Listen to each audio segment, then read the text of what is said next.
जो वरी कॾहिं एहतिजाज आहिनि कुझु कयनि उन बाबति तव्हां वटि को शिकायतूं को खणी को दरख़्वास्तूं खणी का के गंद कचरे जे लाइ या सफ़ाई जे लाइ को माण्हू पहुता आहिनि शहर जा माण्हू? उनजो सर ईअं आहे त असां वटि ऑफिस में का शिकायत माना दरख़्वास्त सूरत में न आई आहे। बाक़ी जेको सफ़ाई सुथराई शिकायत जे वारा तव्हांखे ॿुधाईंदो हलां त असांजे तरफ़ां जेका टाउन जो जेको असांजो कमु आहे जेका ज़िमेदारी आहे त उन में काई शिकायत कोन्हे का। उन ॿियो किथे हूंदो थी सघे थो हुजे। बाक़ी जेको पाणी अचे थो नालियूं ओवरफ्लो थियनि थियूं पब्लिक हेल्थ जो इशू मेन जेको आहे न उहो असां वटि जेके 80% माण्हू आहिनि उन्हनि खे ख़बर न आहे त पब्लिक हेल्थ अलॻि आहे लोकल गवर्नमेंट अलॻि आहे। पोइ जेको अगरि शहर में पाणी निकिरे थो आम माण्हू जेको आहे उहो सम्झे थो त टाउन जी जेका आहे कोताही आहे टाउन वारनि जी ग़लती आहे उन्हनि जी नाअहली आहे। हाणे अॻु में बि 10 ॾींहं डिस्पोजल ख़राबु हुया।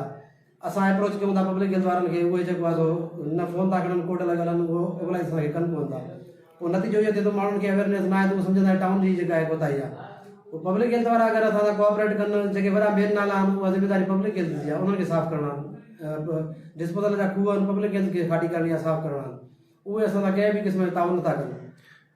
असांजा जेके मुलाज़िम पंहिंजो डिस्पोजल ते आहिनि रखियल जेके उहे प्रॉपर ड्यूटी कनि था। मां पाण उन्हनि जी जेका आहे वेरिफिकेशन कई आहे। अच्छा खोड़ सारा माण्हू इहे चवनि था त साईं जन ऑफिस में बि कोन था अचनि टाउन ऑफिसर जा एडमिनिस्ट्रेटर साहिबु परालो टाउन में कोन था अचनि ऐं मुलाज़िम जेको आहे सो तक़रीबन ड्यूटियूं नथा कनि उन बाबति तव्हां छा चवणा?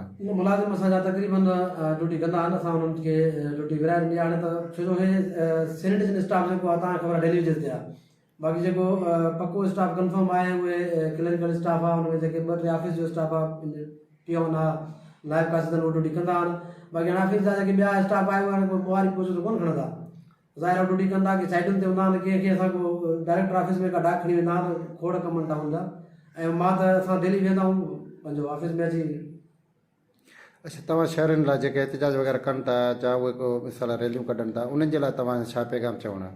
उन्हनि खे इहा ई असां अर्ज़ु कंदासीं त जेको आहे सो जेको मेन इशू पब्लिक हेल्थ जो आहे पोइ पब्लिक हेल्थ जे ख़िलाफ़ माण्हू एहतिजाज कयो पब्लिक हेल्थ वारनि खे अप्रोच कयो उन्हनि सां मिली करे ॻाल्हायो असां सां वेहनि भली अची पब्लिक हेल्थ वारा त मसइले खे हल कयूं।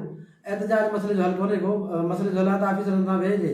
असां त 24 कलाक ऑफिस टाइम वेठा आहियूं सुबुह जो ईंदा आहियूं असां शाम जो वेंदा आहियूं। अच्छा पब्लिक हेल्थ वारनि खे इंगेज कनि जेके शहर जा आहिनि अप्रोच करे उन्हनि खे असां सां विहारनि। उहो कानून में लॉ में छा आहे त जेको आहे इहे जेके सफ़ा सुथरा जूं शिकायतूं आहिनि उहे दरख़्वास्तूं खणी ऑफिस अचनि या उहे पंहिंजे मुंहं सां कमु कनि?